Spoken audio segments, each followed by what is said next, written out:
하나님의 말씀은 마태복음 1장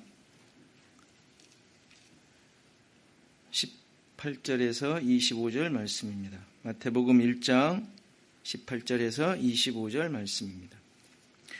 예수 그리스도의 나심은 이러하니라. 그의 어머니 마리아가 요셉과 약혼하고 동거하기 전에 성령으로 잉태된 것이 나타났더니 그의 남편 요셉은 의로운 사람이라 그를 드러내지 아니하고 가만히 끊고자 하여 이 일을 생각할 때에 주의 사자가 현몽하여 이르되 다윗의 자손 요셉아 내 아내 마리아 데려오기를 무서워하지 말라. 그에게 잉태된 자는 성령으로 된 것이라. 아들을 낳으리니 이름을 예수라 하라. 이는 그가 자기 백성을 그들의 죄에서 구원할 자이심이라 하니라. 이 모든 일이 된 것은 주께서 선지자로 하신 말씀을 이루려 하심이니 이르시되 보라 처녀가 잉태하여 아들을 낳을 것이요 그의 이름은 임마누엘이라 하리라 하셨으니 이를 번역한즉 하나님이 우리와 함께 계시다 함이라. 요셉이 잠에서 깨어 일어나 주의 사자의 분부대로 행하여 그의 아내를 데려왔으나 아들을 낳기까지 동침하지 아니하더니 나음에 이름을 예수라 하니라. 아멘. 자, 오늘 본문은 우리가 잘 아는 대로 마리아를 통하여 예수님께서 나신 예수 그리스도의 탄생에 대한 이야기입니다. 18절을 보면 마리아에게 약혼을 하고 동거하기 전임에도 불구하고 성령으로 잉태된 것이 나타났다라고 얘기를 합니다. 그러니까 나타났으니까 요셉이 알게 되었다는 이야기죠. 이전에 마리아가 잉태되었다는 것을 요셉은 까맣게 모르고 있는 것이죠. 그러니까 어떤 경유를 통해서 알게 되었는데 누가복음을 보면 마리아가 주의 사자를 통하여 임신하게 될 것을 이제 고지를 받지 않습니까? 그래서 천사가 와서 네가 은혜를 받아 성령으로 임신하게 될 것이다 라는 것을 이야기를 해서 이제 그것을 받아들이죠. 그리고 이제 엘리사벳이라는 친족 엘리사벳에게 달려가는데 엘리사벳은 누구예요? 세례 요한의 어머니 아닙니까? 그때가 세례 요한을 임신한 지 6개월이 됐을 때예요. 그래서 그 상황 속에서 한 3개월을 있다가 집으로 돌아갑니다. 그 과정을 볼 때 그 3개월 있을 때 성령께서 임신토록 하신 거예요. 그러니까 3개월 정도 지나니까 임신한 것이 본인도 알게 되고 이제 이웃도 가족도 알게 된 것이죠. 그러니까 가족이 알게 되니까 아마 요셉도 알게 된 것으로 생각할 수 있어요. 이제 현실적으로 마리아가 임신을 했기 때문에 그것이 드러나게 되었고 요셉도 알게 되어 요셉이 무슨 생각을 했겠어요?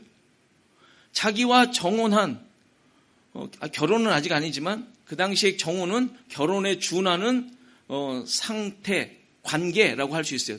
같이 살지만 않지 한 1년 정도를 정혼한 상태로 있게 되는데 그 사이에 이런 일이 일어났으니 요셉에게는 청천벽력이죠.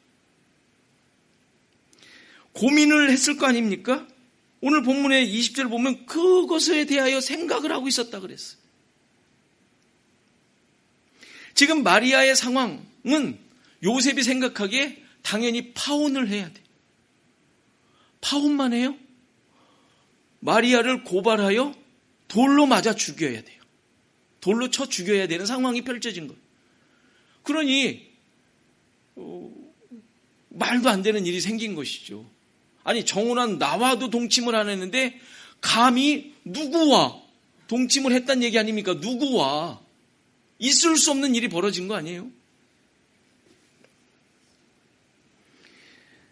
그런데 중요한 사실은 이것을 한 그 요셉이 의로운 사람이라 그랬잖아요.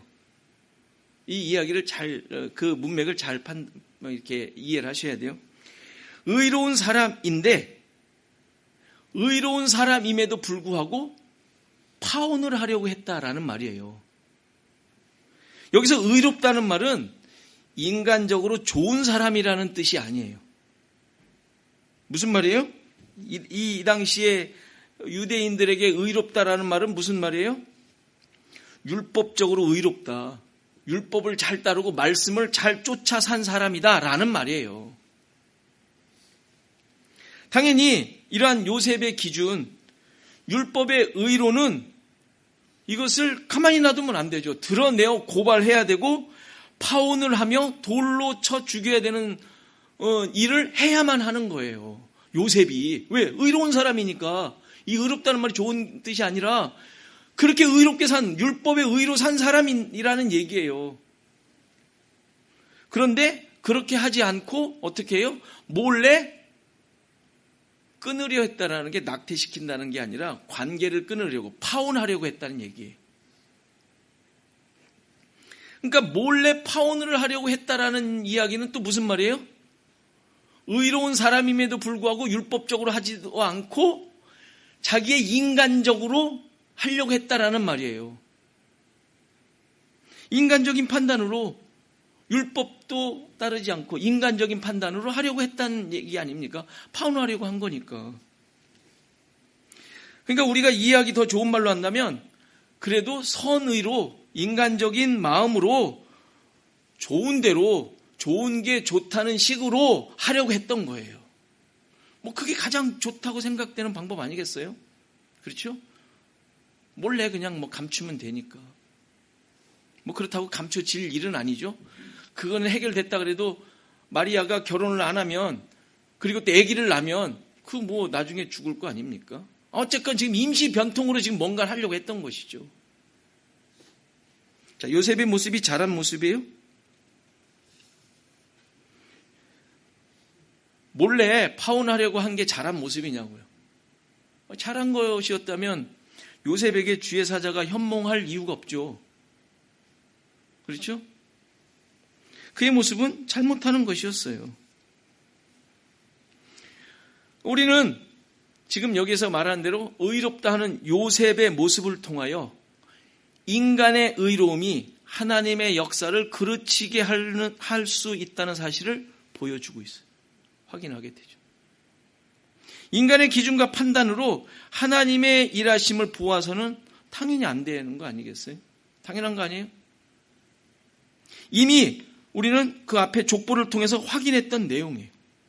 이해할 수 없고 받아들일 수 없는 자들, 그리고 그들의 상황들을 통하여 하나님은 죄인들을 구원하실 예수 그리스도께서 오시도록 하셨어요.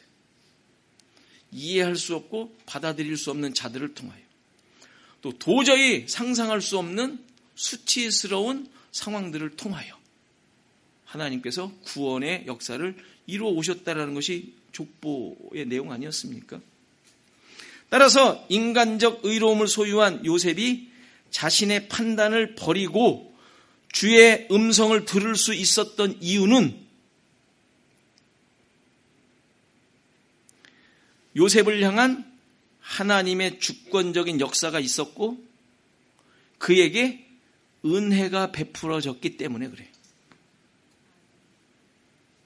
분명 마리아를 데려오는 것은 무서운 일이었죠. 무서워하지 말라 그러잖아요. 그러니까 그 말을 할 정도의 머뭇거려지는 이야기예요. 마리아를 데려온다는 얘기는. 인간의 힘으로 할 수 있는 것이 아니었던 것이죠. 얼마나 고민했겠어요, 정말로. 어떻게 저런 일이 있을 수 있을까?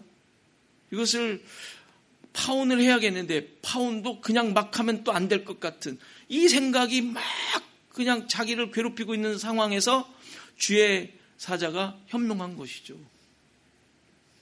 따라서 은혜가 주어져야 감당할 수 있는 내용이었음을 지금 얘기하고 있는 것이죠. 누가복음에서 마리아가 임신할 것을 알릴 때 그 천사가 그 마리아에게 나타나서 처음 한 얘기가 뭐예요? 은혜 받은 자라는 사실을 선포하고 가지 않습니까? 은혜가 있는 자임을 그에게 선포를 하고 가요. 그리고 그 내용을 다 들은 후에 마리아가 뭐라고 고백해요? 주의 여종이오니. 이게 여러분들 너무 이런 거에 익숙해 있어서 뭐 당연하다, 뭐 그럴 수 있지 않을까? 천사가 나타났는데 할 수 있지만 여러분들 정말 남자를 모르는 나이가 몇 살일지 뭐 20대가 안 됐을 수도 있다 뭐 추정을 하는데 생각해 보세요. 그 일이 일어났을 때 주의 여종이오니 이렇게 했겠냐고요. 말이 안 되는 얘기예요. 맞습니다. 주님을 내가 믿으니까 당연한 거예요. 임신한다는데 있을 수 없는 일이죠. 은혜가 베풀어졌다는 얘기죠. 이 정도의 고백을 할 수 있다는 얘기는 주의 뜻대로 내게 이루어지다 질 것입니다. 저도 괜찮습니다. 받아들이겠습니다. 이 얘기 아닙니까? 이게 은혜가 임하지 않으면 고백될 수 있는 일이냔 말이에요. 여러분들의 믿음이 은혜로 주어졌던 것처럼 상상할 수 없는 일이 벌어질 것인데 은혜가 임함으로 그리고 자신이 가지고 있는 지금까지 살아온 경험 기준들이 허물어짐으로 당신이 주인이십니다. 종이라고 했으니까 주님이 하시는 일은 당연한 겁니다. 주님이십니다. 이런 것을 어떻게 고백할 수 있겠냐고요. 아무리 대단한 믿음을 가졌다 하더라도. 그러니까 그런 것들이 은혜가 임함으로 가능하게 되었음을 보여주죠. 신자들에게서도 마찬가지예요. 주의 능력이 우리를 구원하시고 하나님의 주권이 지금 우리를 있게 하심을 믿는 자들 아니에요? 그렇죠? 하나님의 능력이 우리 가운데 임하시고 지금까지 이루어진 모든 것들이 하나님의 인도하심을 믿는 자들 아닙니까? 따라서 지금 모습에 대해 처한 상황에 대하여 하나님의 특별하신 역사임을 인정하고 그분의 인도하심을 의지한다는 사실은 은혜가 아니면 할 수 없는 거예요. 여러분들이 은혜를 깨달았기에 그 은혜가 어떤 건지를 고백하기에 가능한 내용들 아니겠어요? 여러분들 자신을 생각해 보면 확인해 보세요. 불평, 불만이 있다면 그 이유가 뭐예요? 무엇 때문에 여러분들의 삶이 힘드십니까?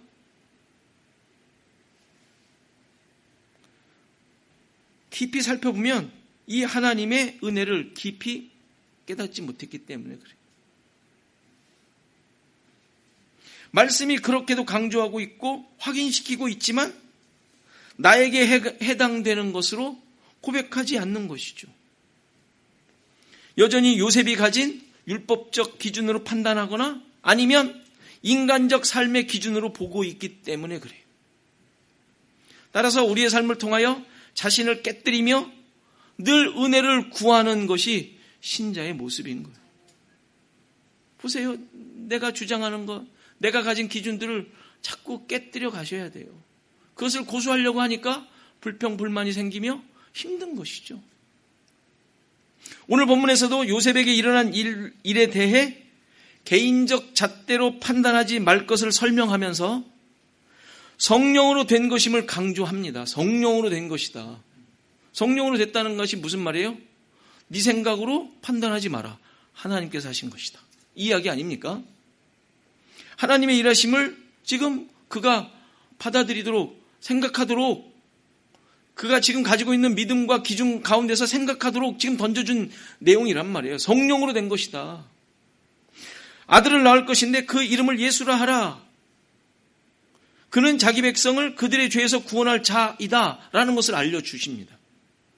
그리고 이 모든 일이 된 것은 주께서 선지자로 하신 말씀을 이루려 하심이다 라고 하시면서 우리가 잘 아는 대로 이사야 7장의 내용을 인용하지 않습니까?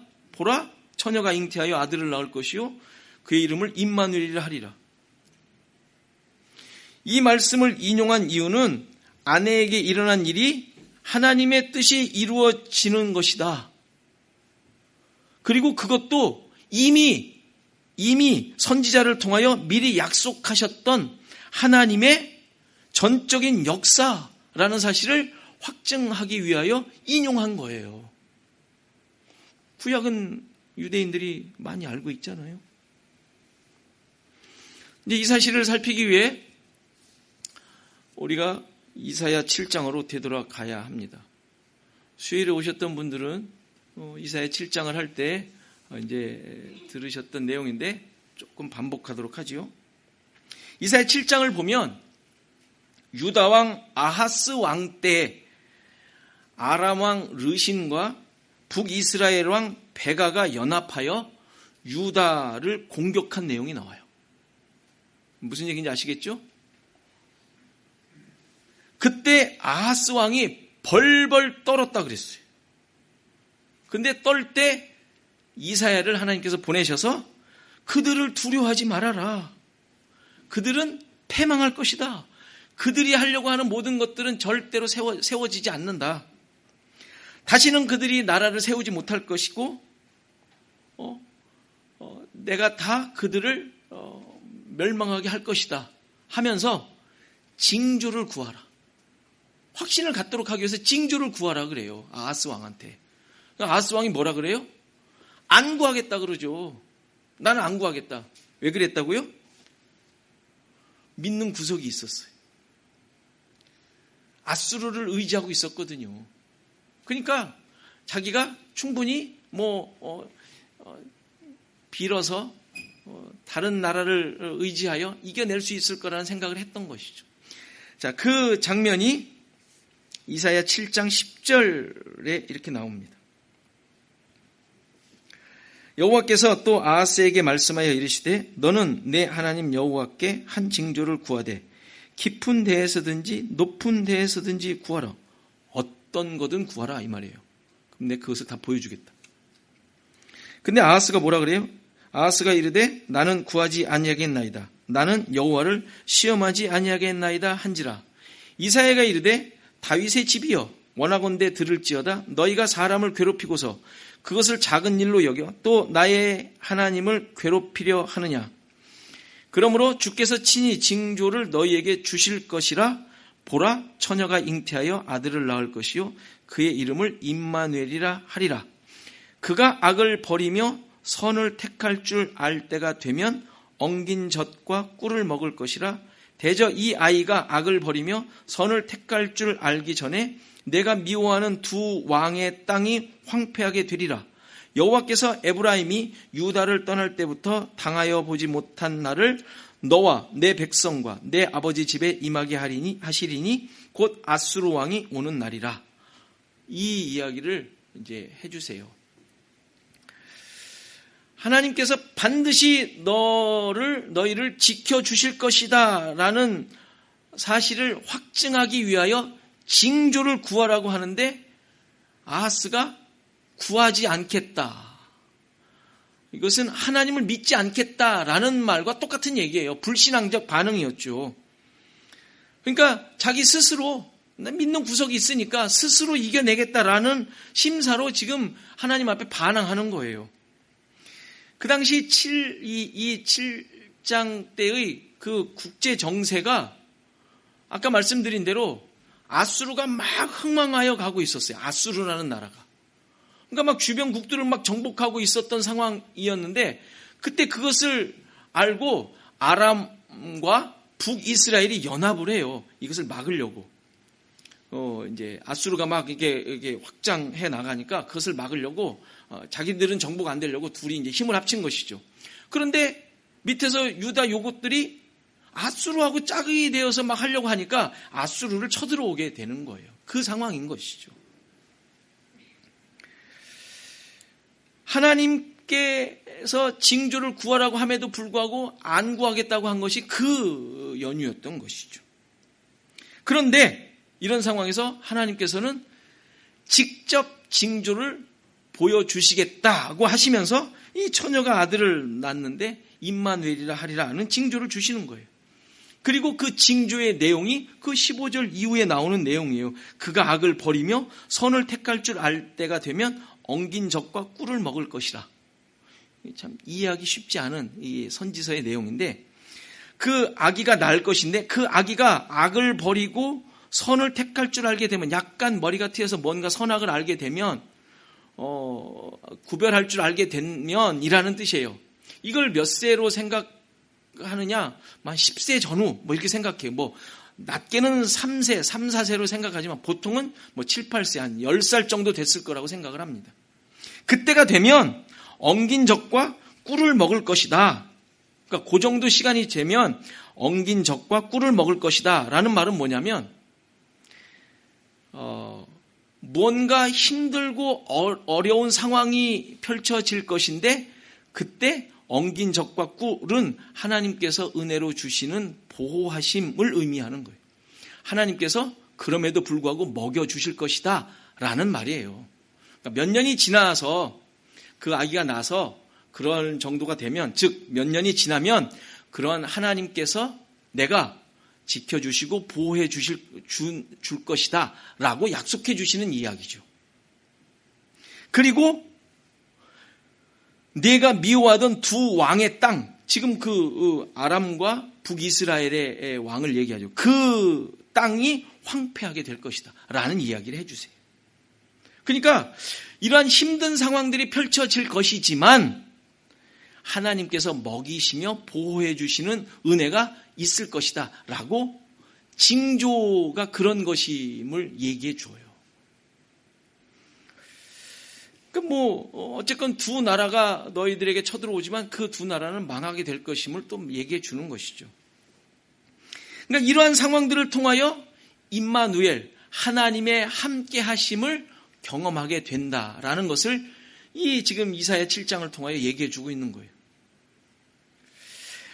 하나님이 함께 해 주시면 모든 것들이 해결되고 편안해야 되는 것이죠.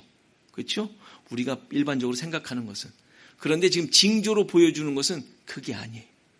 힘들고 어려운 일은 계속 펼쳐지는 가운데 하나님께서 보호해 주셔야 되고 뭔가 공급해 주셔야 되는 상황이 너희들한테 있을 것이다. 근데 그게 징조라는 거예요. 무슨 징조? 하나님이 함께 하시는 징조라고 얘기하는 거예요. 이게 좀 하나님을 믿는 우리들에게도 그다지 이렇게 통쾌한 내용은 아니에요. 하나님이 함께 해주신다는데 문제가 없어야지. 고생은 안 해야 되지 않겠어요? 근데 고생하는 환경 가운데서 하나님이 지켜주시고 보호해 주셔서 그럭저럭 무슨 상황이 그냥 이렇게 나아갈 것이다 라고 얘기하는 거예요. 이게 무슨 하나님이 함께 해주심이에요? 여러분들? 그런 거면 그냥 제가 할게요. 할만하지 않아요? 하나님의 어려운 상황 속에서 그냥 먹여주시는 은혜, 이게 무슨 하나님이 함께 해주시는 거예요, 이게? 내가 그럭저럭 애써 나가도 그 정도는 하겠네. 안 그렇습니까? 우리의 인생이 그렇지 않아요? 두 나라 망하는 건 지들이 잘못해서 망했겠지, 그 하나님이 망해 주신 거예요? 이렇게 생각할 수 있잖아요. 우리 역사를 쭉 보세요. 흥망성쇠 많이 했지 않습니까? 많은 나라들. 그거 지들이 잘못해가지고 그런 거지, 그 나라 좀 힘이 세서 그런 거지, 이렇게 생각할 수 있잖아요. 아니, 우리나라 이렇게 된 건 하나님이 도우신 거예요. 이럴 바에 하나님 안 도와주셔도 되겠어요. 충분히 그럴 수 있잖아요. 나라까지 가요? 내 생활만 봐도 그렇지 않습니까? 그런데 이러한 상황들을 통하여 임마누엘, 하나님의 함께 하심을 경험하게 될 것이라고 말씀해 주고 계시는 거예요. 그러니까 아스에게 구하라는 그 징조가 승리의 징조가 아니라 무슨 암울한 미래를 알려주는 징조 같지 않습니까? 여러분들 이런 징조가 여러분들한테 필요하셔요? 이런 징조로 계속 여러분들에게 말씀하시면 계속 그래도 하나님 믿으시겠어요? 지금 그 얘기거든요, 여러분들. 그 이후에 17절 보면 아주 17절 보세요. 17절 뭐라 그래요? 여호와께서 에브라임이 유다를 떠날 때부터, 에브라임은 북이스라엘을 얘기를 해요. 북이스라엘. 그러니까 북이스라엘이 망한다는 것으로 얘기할 수도 있겠죠. 유다를 떠날 때부터 당하여 보지 못한 나를 너와 내 백성과 내 아버지 집에 임하게 하신대요. 아니, 같이 해주신다며요. 근데 뭐예요? 이거 뭐 거의 망할 지경으로 만드시겠다는 얘기 아니에요? 아수르 왕이 쳐들어오겠다는 얘기 아닙니까? 이런 일들이 어떻게 하나님께서 보호해 주시겠다는 임마누엘의 증거로 보여주시는 겁니까 도대체? 그 이후에 지금 우리가 읽진 않았지만 18절 이후로는 더 황당한 이야기들이 펼쳐져요. 여러분들 수요일날 이사야 하는데 아무튼 읽어보세요. 7장 18절 이후 더 힘든 상황이 펼쳐질 것을 보여줘요. 이것이 임마누엘의 징조라고 하는 것이죠. 처녀를 통하여 태어날 아기가 임마누엘, 하나님의 함께하심이라는 의미의 아이인데 그 내용이 이렇게 힘든 상황을 겪게 될 것이다 라고 얘기하는 거예요. 이게 왜 하나님의 함께하심의 내용일까요? 앞서 우리가 지금 여기 7장 7절부터 10절부터 읽었지만 그 앞에 7장의 앞 전반부를 보면 이사야를 아하스 왕에게 보낼 때 이사야의 아들을 데려가도록 해요. 그 아들의 이름이 스알 야숲이라는 아들이에요.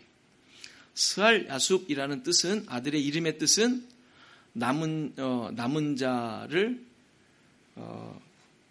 자가 돌아오리라라는 뜻이에요. 남은 자가 돌아오리라. 그러니까 지금 그 의미는 아하스가 아수르를 의지하며 자기 나라를 지켜내겠다고 지금 아주 고집을 부리고 있는데 하나님께서 임마누엘의 징조를 통하여 스알 야숲을 만들어내시겠다라는 것을 지금 아하스 왕에게 보여주시는 거예요. 임마누엘의 징조를 통하여, 다시 말해서 이렇게 생고생하는 것 같은, 그러나 하나님께서 계속 함께해 주시는 증거들을 통하여 스알 야숲, 남은 자를 만들어내시는 하나님의 역사를 지금 말씀해 주고 있는 거예요. 그러니까 남은 자는 어떻게 만들어져요? 임마누엘을 통하여. 임마누엘이 뭐예요? 하나님의 함께하심. 왜 함께하셔야 돼요? 어렵고 힘든 상황들이 계속 펼쳐지니까. 자, 거꾸로 되니까 이해가 되죠? 그러니까 하나님의 함께하심과 그의 구원하심이 어떠한 모습이며 어떠한 내용인지를 가르쳐주고 있는 거예요. 이사야 7장의 내용이. 그러니까 내가 생각하고 판단하고 의지하는 것들은 다 깨지고 포기되어지고 없어진 후에 그게 뭐예요? 그게 뭐예요? 그렇게 되는 게 뭐예요? 임마누엘, 하나님의 함께하심, 하나님만 살아계심, 하나님이 함께하신다는 것은 그렇게밖에 확인이 안 되는 거예요. 여러분들 삶에 안 그렇습니까? 그래서 하나님만이 주인이 되셔서 그만을 의지하는 자들을 하나님께서 남기시고 그들만 구원하시겠다라는 게 임마누엘과 스알 야숲의 징조의 의미예요. 이것이 바로 오늘 본문, 마태복음 오늘 본문 22절에서 서술하는 대로 주께서 선지자로 하신 말씀을 이루려 하신 내용인 거예요. 선지자로 하여 지금 말씀하신 거 7장에 얘기하신 대로 이루려고 하신 내용이 그거란 말이에요. 그럼 이게 왜 예수님의 태어나신 기사에 인용된 거예요? 지금 요셉에게, 우선 1차적으로는 요셉이죠. 요셉이 들었으니까. 그리고 이제 이 서신서를, 이 복음서를 볼 수많은 유대인들, 그들에게 이것을 통하여 하나님의 구원이 그거구나, 하나님의 함께하심이 그거구나를 깨닫게 하기 위함이죠. 그러니까 요셉은 지금 일어난 일이, 아내에게 일어난 일이 네가 지금 가지고 있는 의롭다 생각하는, 네가 지금 처리하려고 하는 너의 생각, 이거 다 버리라는 거예요. 포기하라는 것이죠. 그리고 그걸 다 인정하고 지금 하나님께서 이루시는 것에 순종하고 무릎 꿇으라는 거예요. 받아들이라는 것이죠. 그럴 이유가 되는 것 아닙니까? 지금 이 징조가. 그는 그래서 당연히 아내를 데려왔고 아들을 낳기까지 동침하지 않았던 거예요. 그래서 이러한 요셉의 모습은 그의 의로움, 율법적이고 인간적인 의로움을 다 버렸음을 보여주고 있는 내용이죠. 자기 기준과 판단, 생각 등을 다 깨트렸을 뿐만 아니라 당시의 사회적 어떤 그 기준, 편견 이런 것들을 감당하며 하나님의 주권적인 역사에 항복했다라는 사실을 보여준 거 아닙니까? 왜죠? 그 모든 상황에 하나님의 함께하심을 그는 함께하심을 의지했기 때문에 그래요. 그러니까 이렇게 하나님의 함께하심은 우리의 가진 것들을 다 깨뜨리시겠다는 하나님의 의지예요. 임마누엘. 그 말이죠. 하나님이 함께하셔서 오마에 좋아요. 이게 아니란 말이에요. 우린 너무 그런 것으로 인용을 하려고 임마누엘. 그래 하나님이 함께하셔. 나의 모든 것 잘 될 거야. 이러고 있어요. 잘 되긴요. 지금 그 생각 다 깨뜨려버리라는 것인데 하나님이 주인 되시겠다는 얘기인데 임마누엘이라는 것은 그래야 스알야숲 남은 자가 될 거 아니에요. 남은 자. 그런데 우리는 그냥 자기 아성을 다 쌓아놓고 거기에 하나님을 갖다 놓고 하나님이 함께 하신다 해놓고 딱 지키고 있는 것 아닙니까? 지금 요셉이 그러려고 그랬잖아요. 예수님을 나게 하심은 그의 백성들이 예수라 하라. 예수란 뜻이 뭐예요? 그의 백성들이 자기들의 죄에서 구원하시기 위함 아닙니까? 예수가. 그들의 죄가 확인되고 그것이 깨뜨려지지 않으면 구원이 이루어질 수 없는 것이죠. 근데 예수님이 오셔서 그것을 깨뜨리시겠다는 거예요. 그들이 가지고 있는 죄, 그것을 해결하시겠다고. 근데 우리는 그 해결을 어떻게 생각해요? 그냥 쉽게 생각하는 거예요. 그래 십자가만 믿으면 그 죄는 없어지지. 내가 깨질 생각은 하나도 안 하고 깨뜨리시겠다고 하나님께서 하신다는 것은 하나도 생각 안 하고 그러니까 내가 깨지지 않으면 하나님이고 뭐고 없는 거예요. 그리스도도 없고 그리스도는 구원자 아닙니까? 그리스도도 없고 예수도 없고 임마누엘도 없는 거예요. 그러니까 우리 삶 속에 그것만 확인하시면 돼요. 내가 깨져가고 있는가? 그래서 하나님이 주인 되어 가고 계시는가? 그러니까 늘 말씀을 볼 때 말씀은 늘 나 자신이 거기서 심판받고 있는 심판. 죄에 대한 심판을 계속 받고 있는 거예요. 깨뜨려지고. 그래서 모든 부분들이 하나님이 주인 되시고 그게 임마누엘이란 말이에요. 임마누엘. 그게 십자가 아닙니까? 그것을 이루신 곳이 십자가 아닙니까? 다 깨진 것. 죄인됨이 확인된 자리. 다 깨져서 바닥이 된 자리. 거기에 그렇게 된 자들이 남아있는 자들이에요. 그것이 다 깨어지고 나는 없고 하나님께서 함께 하심만 있는 존재. 그게 남은 자, 스알야숲이죠. 그래서 남은 자들은 주님만을 의지해요. 주님만을. 여러분들의 삶에 얼마만큼 어느 부분에 주님만을 의지하고 있는지 늘 확인하십시오. 그것이 아닌 곳이 있다면 또 깨어지십시오. 깨어져야 돼요. 깨어달라고 깨지게 해달라고 구하십시오. 그게 은혜를 간구하는 거예요.